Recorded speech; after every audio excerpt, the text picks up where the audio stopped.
I'm going to show you my my current method of reducing this to a 3x3. Well, most of it anyway. I'm just going to show you the really fast part.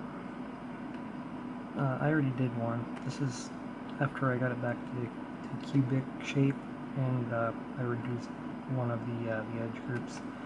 I didn't do anything else yet. So basically I don't do any kind of parity checks.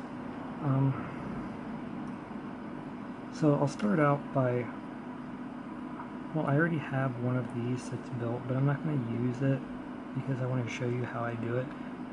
So say I have this green piece right here. I need to join it up with another green piece. So it's up. I have one here that's a green and yellow. So it's already set up for me, so I'm going to use it.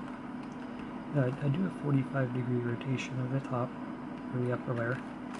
Move the left and right. Go down to, and bring the left and right back up. And that basically, that will join that. So I should have, I have that one, now I need to do the other one. So I ain't going to do either, because I actually have both of them. I only need the one though. So I'll do the green one. I place it so that the piece will land there on the opposite side. I do the same thing.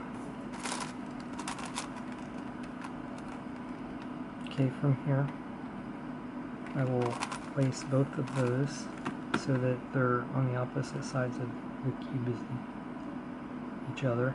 And I note the color on this side is yellow, so I'm going to do something similar over here, or right there. So I have that yellow, and I place another one on the opposite side of it. I'm actually going to, normally the direction that you go doesn't matter, but I want to save this little yellow triangle so I don't have to place it later. So I'm going to go that right here, so it's still it becomes part of the center. I'm going to rotate the left and right so that they're on the bottom. Rotate the upper layer 180, and then bring them back to the top. But basically, I swap the stuff on the one side to the other, which pairs them and those at the same time. That's one of the reasons why it's so fast. So after that, I will place the piece that belongs between the two, opposite the one that doesn't have the outer edge pieces there, and I'll move it across the same way I did to build the pieces in the first place, and I place it the exact same way.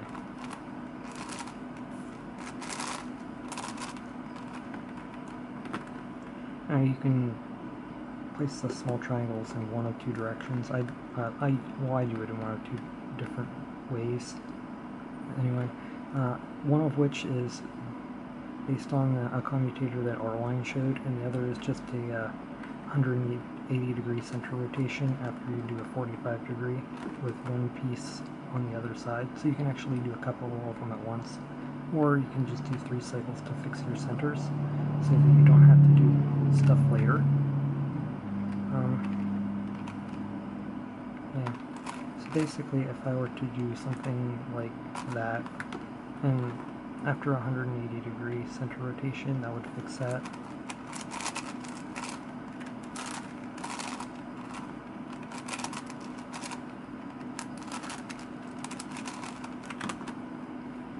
Not optimal. Usually I'd wait till later on to do all of these because you can get like a lot of them done all at once. So I have 2 done now. One thing to note is, like, say I have 2 pairs of these, they're already built. I'm going to keep them, and I'm going to use them both. I'm going to place them so that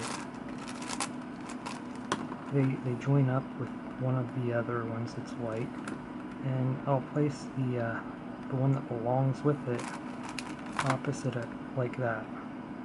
Now, instead of having like 2 pieces right here, the one on the side will go with it, assuming I go in that direction. So it'll take it with it like that. I'll actually build that pair. I need a blue one, another blue one right there. And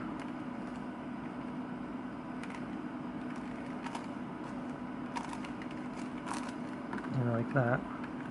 Now the direction I'm going to go is this way, because I want to keep that.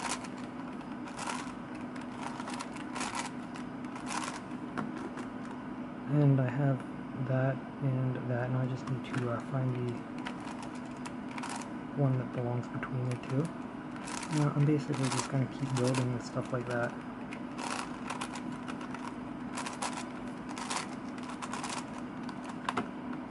It's actually really fast. Assuming that you can spot all your pieces quickly, you can get through this part of the solve really quick. I mean, like, less than 10 minutes quick. You get down to the last three. Obviously that won't work because you break one of the ones up when you're trying to get that, the last four. That method won't work for that. So I'd switch to using 3-cycle commutators for that. That's basically the same thing. I'd have stuff on the bottom there, and I'd do something like this.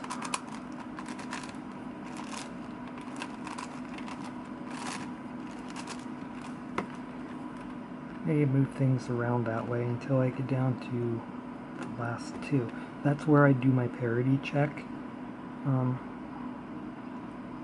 The first thing that I do is I note whether or not both of the pieces right here are flipped, or both of them are correct in relation to the pieces that are adjacent of the same color. If they're both wrong, I'm good. If they're both right, I'm good. If they're not, I need to flip one. And in order to do that, I just place one of them on the bottom in the back. Do 45. Bring that down like that. Rotate that around. Then I'd bring it back up. And from here, I'm going to flip that piece group, so that when I undo that, I get the other side instead. I just use this standard sequence that most people know. So that's there now. And I'd undo that. Okay, so that would have basically fixed the thing with it being flipped, but I would most likely have a parity situation then where two of them need swapped. I'm not really going to go over that. It's kind of hard to, actually I could show you that, because I have enough of them built at the moment that I could demonstrate it. So these are built, and this one's built. Assume everything else on the puzzle is also reduced except for these two. Now, in order to fix the parity, I do a 45, exchange it with one of the good ones. Okay, so that piece is now correct, and these two, I'm going to try to save that. So I'm going to place the bad pieces like that and bring them onto the bottom. Now this is still bad. This I want to save, so I exchange this with a good group. Bring that around. So basically, I'd be left with a 3-cycle of these pieces then, and the parity would be fixed. I don't do it optimally. It's actually really easy to remember though, the way that I do it. So I'll just basically kind of the same thing that I've been doing.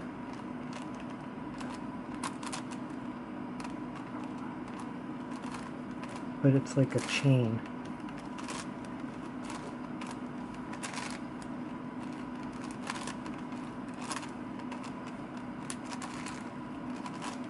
So after I've fixed all of those pieces, I just have to move those around then.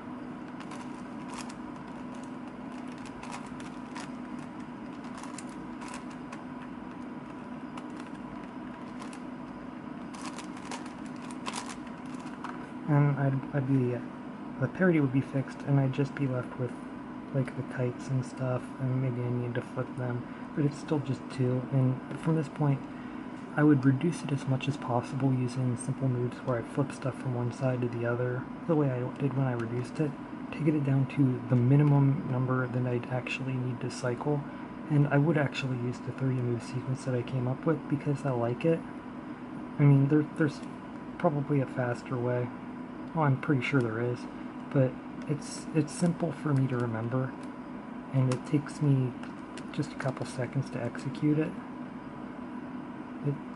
I kind of like it though. It's my sequence, I guess. You do it your own way. But basically, the way that I solve it currently, well, at least that way, takes me somewhere between 25 to 35 minutes per solve from fully scrambled to a fully solved state. That's reducing it to cube shape and everything. Yeah. Well, I don't really have a whole lot to say other than that.